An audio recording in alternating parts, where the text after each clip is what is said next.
Sreejith Panicker K Surendran തർക്കം social മീഡിയയിൽ ആളിക്കത്തുകയാണ്. Social മീഡിയയിൽ മാത്രമല്ല രാഷ്ട്രീയ രംഗത്തുള്ളവരും ഈ വിഷയത്തിൽ വിവിധ തരത്തിലുള്ള അഭിപ്രായങ്ങൾ പ്രകടിപ്പിച്ചു വരുന്നു. ചിലർ കെ സുരേന്ദ്രനെ ന്യായീകരിച്ച് രംഗത്ത് വരുന്നു, ചിലർ ശ്രീജിത്ത് പണിക്കരെ ന്യായീകരിച്ച് രംഗത്ത് വരുന്നു. ഏത് പക്ഷത്താണ് ശരിയുള്ളത് അത് പരിശോധിക്കുകയാണ് നമ്മുടെ ഈ വീഡിയോ. തുടക്കത്തിൽ തന്നെ ഒരു കാര്യം പറയട്ടെ, ചാനൽ സബ്സ്ക്രൈബ് ചെയ്യാത്ത സുഹൃത്തുക്കൾ സബ്സ്ക്രൈബ് ചെയ്യണം. ഒപ്പം തന്നെ നിങ്ങളുടെ അഭിപ്രായം എന്ത് എന്ന് കമൻറ്റുകളായി രേഖപ്പെടുത്തണം. ഇതിൽ നിങ്ങൾക്കും അഭിപ്രായം ഉണ്ടല്ലോ, ഉറപ്പായും രാഷ്ട്രീയ വിഷയമാണ്, അതുകൊണ്ട് തന്നെ നിങ്ങളും രാഷ്ട്രീയം നിരീക്ഷിക്കുന്നവരാണ്, അതുകൊണ്ട് തന്നെ. ഒപ്പം തന്നെ വീഡിയോ ഇഷ്ടപ്പെട്ടാൽ മറ്റ് സുഹൃത്തുക്കൾക്ക് അയച്ചു കൊടുക്കാനും മറക്കരുത്. ലൈക്ക് ഉൾപ്പെടെ നിങ്ങൾക്ക് വീഡിയോ ഇഷ്ടപ്പെട്ടാൽ അതും പരിഗണിക്കണമെന്ന് താല്പര്യപ്പെടുകയാണ്. യഥാർത്ഥത്തിൽ കെ സുരേന്ദ്രൻ ശ്രീജിത്ത് പണിക്കർക്കെതിരെ പരസ്യമായി നടത്തിയ പ്രസ്താവനയാണ് ഈ വിഷയത്തിൽ വലിയ വാദപ്രതിവാദങ്ങളിലേക്ക് കാര്യങ്ങൾ എത്തിച്ചത്. ചില കള്ളപ്പണിക്കന്മാരെ വിളിച്ചിരുത്തിക്കൊണ്ട് ചില നിരീക്ഷകരെ വിളിച്ചിരുത്തിക്കൊണ്ട് നടത്തുന്ന ചർച്ച എന്ന് കെ സുരേന്ദ്രൻ പറയുമ്പോൾ അതിനെതിരെ പൊളിച്ച ഉള്ളിയുടെ പടമിട്ടുകൊണ്ട് തിരിച്ച് മറുപടി നൽകുകയാണ് ശ്രീജിത്ത് പണിക്കർ ചെയ്തത്. എന്തായാലും സംഘപരിവാർ രാഷ്ട്രീയത്തിൽ ഒരു പരിധിവരെ ബി ജെ പിയുടെ സംസ്ഥാന അധ്യക്ഷൻ ഇങ്ങനെ ഒരു അഭിപ്രായം പറയാൻ പാടില്ല എന്ന് വിമർശിക്കുന്നവരുണ്ട്. ശ്രീജിത്ത് പണിക്കരെ പോലെ ഒരുപക്ഷെ സംഘപരിവാർ രാഷ്ട്രീയത്തോട് ചേർന്ന് നിൽക്കുന്ന ഒരാൾ, ഇപ്പോൾ ശ്രീജിത്ത് പണിക്കർ പറയാറുണ്ട് താൻ ബി ജെ പി അല്ല, താൻ ആർ എസ് എസ് അല്ല എന്നൊക്കെ അഭിപ്രായപ്പെട്ടുകൊണ്ട് അദ്ദേഹം പല ടെലിവിഷൻ ചാനൽ ചർച്ചകളിലും പങ്കെടുക്കാറുണ്ട്. ബി ജെ പി നിരീക്ഷകൻ എന്ന് മീഡിയ വൺ ചാനൽ ഒരിക്കൽ വിമർശിച്ചപ്പോൾ അതിനെതിരെ അദ്ദേഹം വാദപ്രതിവാദവുമായി രംഗത്തെത്തിയിട്ടുണ്ട്.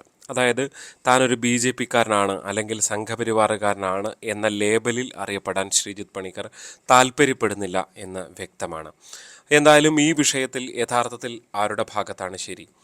ശ്രീജിത്ത് പണിക്കർ ഒരുപക്ഷെ കേന്ദ്ര സർക്കാരിനെ ഒപ്പം തന്നെ കേരളത്തിലെ സംഘപരിവാർ പ്രസ്ഥാനങ്ങളെയൊക്കെ ന്യായീകരിച്ചുകൊണ്ട് വളരെ കൃത്യമായി അതിൻ്റെ ഐഡിയോളജി അല്ലെങ്കിൽ കേന്ദ്ര സർക്കാർ പദ്ധതികൾ, CAA അടക്കമുള്ള വിഷയങ്ങൾ, അത്തരം വിഷയങ്ങളിൽ ഒരുപക്ഷെ ബി ജെ പി നേതാക്കളെക്കാൾ ശക്തമായി വിഷയം പഠിച്ചുകൊണ്ട് അവതരിപ്പിക്കുന്നതിൽ ശ്രദ്ധേയനായ ഒരു രാഷ്ട്രീയ നിരീക്ഷകൻ തന്നെയാണ്, ഒരു വ്യക്തി തന്നെയാണ് ശ്രീജിത്ത് പണിക്കർ. അദ്ദേഹം വിവിധ വിഷയങ്ങളിൽ അദ്ദേഹത്തിൻ്റെ ആഴത്തിലുള്ള അറിവുകൾ ഒരുപക്ഷെ ചാനൽ ഡിബേറ്റിൽ പങ്കെടുക്കുകയും എതിരാളികളെ മുട്ടുകുത്തിക്കുന്നതിനടക്കം പ്രാപ്തമായി അത് വരികയും ചെയ്തിട്ടുണ്ട്. അതുകൊണ്ട് തന്നെ ചാനൽ ഫ്ലോറുകളിൽ അദ്ദേഹം പ്രിയപ്പെട്ട ആളാണ്. 24 ഉൾപ്പെടെ ചില ചാനലുകൾ അദ്ദേഹത്തെ ഒഴിവാക്കുകയും ഫലത്തിൽ ചെയ്തിട്ടുണ്ട് ചില തർക്കങ്ങളെ തുടർന്ന് എന്നതും ഓർത്തുകൊണ്ട് സംസാരിക്കുകയാണ്.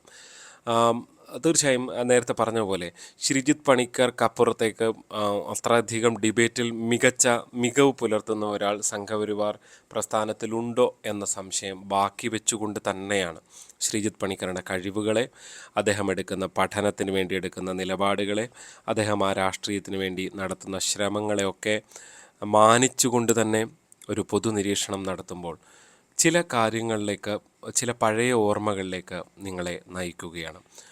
ഒരുപക്ഷെ പഴയ ഇത്രത്തോളം ചാനൽ ഡിബേറ്റുകൾ തുടങ്ങുന്നതിന് മുൻപ് എന്ന് തന്നെ പറയാം. ഒരുപക്ഷെ ചാനൽ ചർച്ചകളിൽ പ്രധാനപ്പെട്ട താരമായിരുന്ന ഒരാളാണ് ദേശാഭിമാനിയിൽ മുൻപ് പ്രവർത്തിച്ച N മാധവൻകുട്ടി എന്ന നിരീക്ഷകൻ.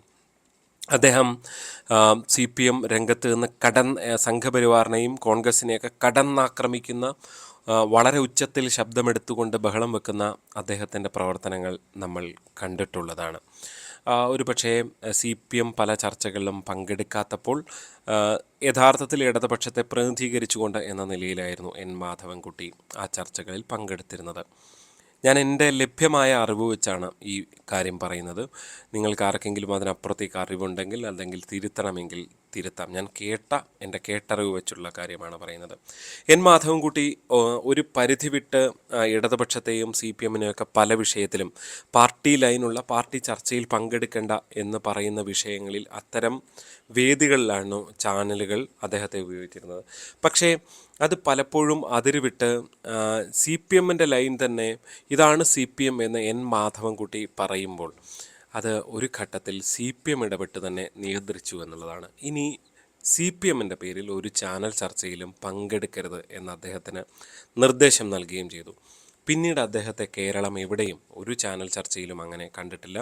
ഇടക്കാലത്ത് റിപ്പോർട്ടർ ചാനലിൽ ഒരു സമയത്ത് ജോലി നോക്കാനെത്തുകയും ഇപ്പോൾ റീലോഞ്ച് ചെയ്ത റിപ്പോർട്ടറിലല്ല, അതിന് മുൻപുള്ള സമയത്ത് അദ്ദേഹം സംസാരിക്കുന്നത് ഇടയ്ക്ക് കണ്ടിട്ടുണ്ട്. അതിനപ്പുറത്തേക്ക് ഒരു പൊതു പ്ലാറ്റ്ഫോമുകളിൽ N മാധവൻകുട്ടി ടെലിവിഷൻ ചാനലിൽ ഇടതുമുഖമായി വരാറില്ല എന്നുള്ളതാണ്. കാരണം CPM കൃത്യമായി പറഞ്ഞു ഇനി നിങ്ങൾ അങ്ങനെ പങ്കെടുക്കരുത് എന്നുള്ളത്.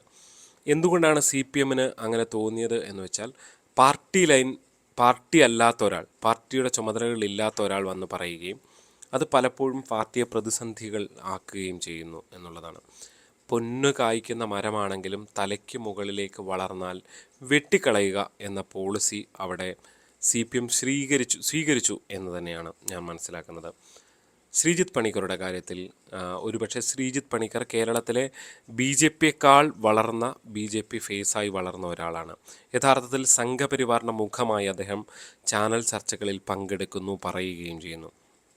ഒരു പരിധിവരെ ഇത് അതായത് BJP ആ മുഖമായി തന്നെ നിന്നുകൊണ്ട് ആ ഭാഗം പറയുന്നതിൽ കുഴപ്പമില്ല. പക്ഷേ സുരേന്ദ്രൻ പറഞ്ഞ വാചകം ഞാൻ കേട്ടിട്ടുള്ളതല്ല. അതായത് സുരേന്ദ്രൻ ശ്രീജിത്ത് പണിക്കർ പറഞ്ഞതായി പറഞ്ഞുകൊണ്ട് സുരേന്ദ്രൻ ചൂണ്ടിക്കാണിക്കുന്ന ഒരു കാര്യമുണ്ട്.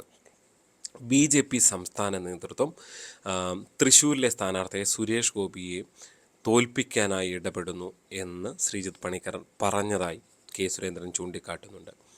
അങ്ങനെ പറഞ്ഞുവെങ്കിൽ അത് കേരളത്തിലെ സംസ്ഥാന നേതൃത്വത്തെ BJP നേതൃത്വത്തെ വെട്ടിലാക്കുന്ന, സംശയത്തിൻ്റെ നിഴലിലാക്കുന്ന ഒരു പ്രസ്താവന തന്നെയാണ്. ഞാൻ നേരത്തെ പറഞ്ഞതുപോലെ സംഘപരിവാർ മുഖമായി വളർന്നു നിൽക്കുന്ന ഒരാൾക്കുള്ള വിശ്വസനീയത ആ പാർട്ടിക്കിടയിലും പാർട്ടി പ്രവർത്തകർക്കിടയിലും, ഒരുപക്ഷെ പാർട്ടി പ്രവർത്തകർക്കിടയിൽ അത്രത്തോളം ശ്രീജിത്ത് പണിക്കർ ഒരുപക്ഷെ സുരേന്ദ്രനെക്കാട്ടിൽ വിശ്വാസ്യതയോടെ വളരുന്നൊരു നേതാവായി വരുമ്പോൾ അതേ ആൾ തന്നെ വളരെ ചെറിയ പരാമർശങ്ങളാണ് നടത്തുന്നതെങ്കിൽ പോലും അത് ആ പാർട്ടിക്കുണ്ടാകുന്ന പ്രതിസന്ധി ചില്ലറയല്ല, ചെറുതല്ല എന്നുള്ളതാണ് യാഥാർത്ഥ്യം. ഒരാളും തലയ്ക്ക് മീതെ വളർന്നാൽ അത് സ്വർണം കായ്ക്കുന്ന മരമാണെങ്കിലും വെട്ടിക്കളയുക എന്ന പോളിസി ഇവിടെ BJP സ്വീകരിച്ചു എന്ന് തന്നെ വേണം മനസ്സിലാക്കാൻ.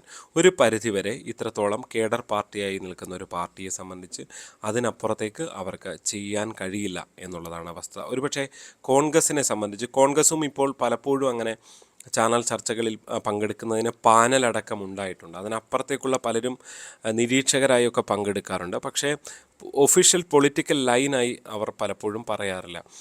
പലപ്പോഴും BJPയുടെ കേന്ദ്ര നയത്തെയൊക്കെ ഇപ്പം ശ്രീജിത്ത് പണിക്കരും അങ്ങനെ ഇതാണ് താൻ BJP ആണെന്ന് പറഞ്ഞുകൊണ്ടല്ല പങ്കെടുക്കുന്നത്. പക്ഷേ അദ്ദേഹം പറയുന്ന പരാമർശങ്ങളിൽ പലപ്പോഴും അത്തരം കാര്യങ്ങൾ ഉൾപ്പെടുന്നതുകൊണ്ട് തന്നെ, അതായത് ഇപ്പോൾ ഒരു പോളിസിയെക്കുറിച്ച് കേന്ദ്ര സർക്കാർ, അത് അദ്ദേഹം ബുദ്ധിപരമായാണ് പറയുന്നത്, താൻ മനസ്സിലാക്കുന്നതനുസരിച്ച് എന്നൊക്കെ ചൂണ്ടിക്കാണിച്ചുകൊണ്ടാണ് പറയുന്നത്. പക്ഷേ അത് ആ പാർട്ടി പ്രവർത്തകർക്കിടയിൽ അതൊരു വലിയ വിശ്വാസ്യതയിലേക്ക് വരുമ്പോൾ ഇതല്ല പാർട്ടി, ശ്രീജിത്ത് പണിക്കർ അല്ല പാർട്ടി എന്ന് BJP സംസ്ഥാന അധ്യക്ഷൻ ഓർമ്മിപ്പിക്കുന്നു എന്നത് മാത്രമാണ് ഇവിടെ നടന്നിട്ടുള്ളത് എന്നാണ് ഞാൻ മനസ്സിലാക്കുന്നത്. പലപ്പോഴും പാർട്ടി പ്രവർത്തനത്തിൽ നേരിട്ടിടപെടാതെ സൈബർ ഇടത്തിൽ നിന്നുകൊണ്ടാണ് പലരും BJP ആണ് എന്ന് പറഞ്ഞുകൊണ്ട്, ഈ മോദി വന്ന ശേഷം അങ്ങനെ BJP ആയ പലരുമുണ്ട്. പക്ഷേ ജോർജ് കുര്യനെ പോലെ 10-40 വർഷമായി BJPക്ക് വേണ്ടി പ്രവർത്തിക്കുകയും അടിയുറച്ച പാർട്ടിയായി നിൽക്കുകയും ചെയ്യുന്നവർക്ക് കിട്ടിയൊരു അംഗീകാരമാണ് ജോർജ് കുര്യൻ്റെ ഫലത്തിലുള്ള മന്ത്രിസ്ഥാനം. അങ്ങനെ നിൽക്കുമ്പോൾ ഇങ്ങനെയുള്ള ആളുകൾ വന്ന് പാർട്ടിയെ തന്നെ യഥാർത്ഥത്തിൽ പ്രതിസന്ധിയിലാക്കുന്നത് ഒരു പാർട്ടി നേതാവിനും അംഗീകരിക്കാൻ കഴിയില്ല. അതുകൊണ്ട് തന്നെയാണ് ശ്രീജിത്ത് പണിക്കർ എന്ന പ്രധാനപ്പെട്ട ഡിബേറ്ററെ അയാളല്ല പാർട്ടി എന്ന് ഓർമ്മിപ്പിക്കാൻ സുരേന്ദ്രൻ തയ്യാറായത് എന്നാണ് നമ്മൾ മനസ്സിലാക്കുന്നത്. സുരേന്ദ്രനെതിരെ, മുരളീധരനെതിരെയൊക്കെ സംസ്ഥാനത്തെ BJPയിലെ പല ഗ്രൂപ്പിൽപ്പെട്ട പ്രവർത്തകർ അതിന് താഴെ അദ്ദേഹത്തിൻ്റെ പോസ്റ്റുകൾക്ക് താഴെ വന്ന് അതിരൂക്ഷമായ പല വിഷയത്തിലും കമൻറ്റുകൾ ചെയ്യാറൊക്കെ ഉള്ളതാണ്. അതൊക്കെ പലപ്പോഴും സൈബർ ആയി പ്രവർത്തിക്കുന്നവരാണ്. പാർട്ടിയുടെ ചുമതല അത് ഒരു പാർട്ടിയുടെ അങ്ങനെയല്ല. അപ്പോൾ അങ്ങനെ നിൽക്കുമ്പോൾ ഈ സൈബർ സ്പേസ് ഉപയോഗിച്ചുകൊണ്ട് യഥാർത്ഥ പാർട്ടി അല്ലാതുള്ളവർ പാർട്ടിയാണ് എന്ന് ചമയുന്നത് എല്ലാ രാഷ്ട്രീയ പാർട്ടികളെ സംബന്ധിച്ച് വെല്ലുവിളികൾ ഉണ്ടാക്കിയിട്ടുമുണ്ട്. യഥാർത്ഥത്തിൽ ഈ വിഷയത്തിൽ ഒന്നുകിൽ ശ്രീജിത്ത് പണിക്കരെ തള്ളിയില്ല എങ്കിൽ, ഇപ്പോൾ ശ്രീജിത്ത് പണിക്കർ പറയുന്നത് തെറ്റാണ് എന്ന് പറയാൻ കഴിയില്ല. ശ്രീജിത്ത് പണിക്കർ ഏതർത്ഥത്തിലാണ് തൃശ്ശൂരിൽ സുരേഷ് ഗോപിയെ തോൽപ്പിക്കാൻ BJP സംസ്ഥാന നേതൃത്വം ഇടപെട്ടത് എന്ന് പറഞ്ഞതും അറിയില്ല. ഒന്നുറപ്പാണ്, കേവലം സുരേഷ് ഗോപി എന്ന ഒരാളുടെ പ്രവർത്തനം കൊണ്ട് മാത്രം തൃശ്ശൂരിൽ BJP ജയിച്ചു എന്ന് പറയാൻ കഴിയില്ല. സുരേഷ് ഗോപിയുടെ ഘടകം വളരെ പ്രധാനപ്പെട്ടതാണ്. പക്ഷേ അവിടുത്തെ പാർട്ടി പ്രവർത്തകർ ഇവരെല്ലാവരും തന്നെ സുരേഷ് ഗോപിക്കൊപ്പം കഷ്ടപ്പെട്ടവരാണ്. എല്ലാവരും ചേർന്നുള്ള വിജയമാണ് അവിടെ ഉണ്ടായിട്ടുള്ളത്. അവിടെ സംസ്ഥാനത്തെ BJPക്കും അവിടെ പങ്കുണ്ട് എന്ന കാര്യത്തിൽ യാതൊരു സംശയമില്ല. പാർട്ടി സംവിധാനം ഇല്ലെങ്കിൽ സുരേഷ് ഗോപി എന്ന ഒരാൾ മാത്രം നിന്നതുകൊണ്ട് ഒരിടത്തും വിജയിക്കില്ല. അത് ഒരു പാർട്ടിയുടെ ആരും അങ്ങനെ വിജയിക്കാൻ സാധ്യതയില്ല. പാർട്ടി പ്രവർത്തനമില്ലാതെ, പാർട്ടി വീടുകളിലെത്തി നോട്ടീസും കാര്യങ്ങളും എല്ലാം കൊടുക്കാതെ ഏതെങ്കിലും ഒരു പാർട്ടിക്ക് ഏതെങ്കിലും ഒരു നേതാവിന് വിജയിക്കാൻ കഴിയും. അതുകൊണ്ട് തന്നെ സുരേഷ് ഗോപി ഉൾപ്പെടെ അത് ചൂണ്ടിക്കാണിക്കുകയും ചെയ്തിട്ടുണ്ട്. അദ്ദേഹത്തിന് കിട്ടിയ മതേതര വോട്ടുകളെല്ലാം പ്രധാനപ്പെട്ടതാണ്. പക്ഷേ അതിൽ BJP തോൽപ്പിക്കാൻ ശ്രമിച്ചാൽ എന്ന് പറയുമ്പോൾ അതൊരു അതിക്രൂരമായ ആരോപണമായിപ്പോയി യഥാർത്ഥത്തിൽ ശ്രീജിത്ത് പണിക്കരുടെ ഭാഗത്ത് നിന്ന് ഉണ്ടായത് എന്ന് തന്നെ പറയേണ്ടി വരും. അങ്ങനെ ഉണ്ടായിട്ടുണ്ട് എങ്കിൽ അങ്ങനെ ഉണ്ടായി എന്നാണ് കെ സുരേന്ദ്രൻ ചൂണ്ടിക്കാണിക്കുന്നത്. എന്തായാലും സുരേഷ് ഗോപി പോലും ഒരുപക്ഷെ ഇതിനോടൊപ്പം ചേർന്ന് നിൽക്കില്ല, ശ്രീജിത്ത് പണിക്കരുടെ അഭിപ്രായത്തോടൊപ്പം ചേർന്ന് നിൽക്കും എന്ന് കരുതാൻ വയ്യ. ഇപ്പോൾ BJPയിൽ യഥാർത്ഥത്തിൽ ഇപ്പോഴുള്ള പ്രശ്നം ഈ സൈബർ സ്പേസിൽ പലരും ഉണ്ടാക്കുന്ന പോളിസികൾക്ക് പിന്നാലെ പ്രവർത്തകർ പോകുന്നു, അവരാണ് പാർട്ടി എന്ന് തെറ്റിദ്ധരിച്ചുകൊണ്ട് പോകുന്നു എന്നുള്ളതാണ്. അത്തരക്കാരെ കൂടി ഒന്ന് ഓർമ്മിപ്പിക്കുകയാണ് കെ സുരേന്ദ്രൻ ചെയ്തത് എന്നാണ് ഞാൻ മനസ്സിലാക്കുന്നത്. നിങ്ങളുടെ അഭിപ്രായം എന്താണ് ഈ വിഷയത്തിൽ? അത് കമൻറ്റുകളായി രേഖപ്പെടുത്തണം. ചാനൽ ഇഷ്ടപ്പെട്ടാൽ ലൈക്ക് ചെയ്യാനും സബ്സ്ക്രൈബ് ചെയ്യാനും സുഹൃത്തുക്കൾക്ക് അയച്ചു കൊടുക്കാനും മറക്കരുത്. മറ്റൊരു വീഡിയോയുമായി ഉടൻ കാണാം.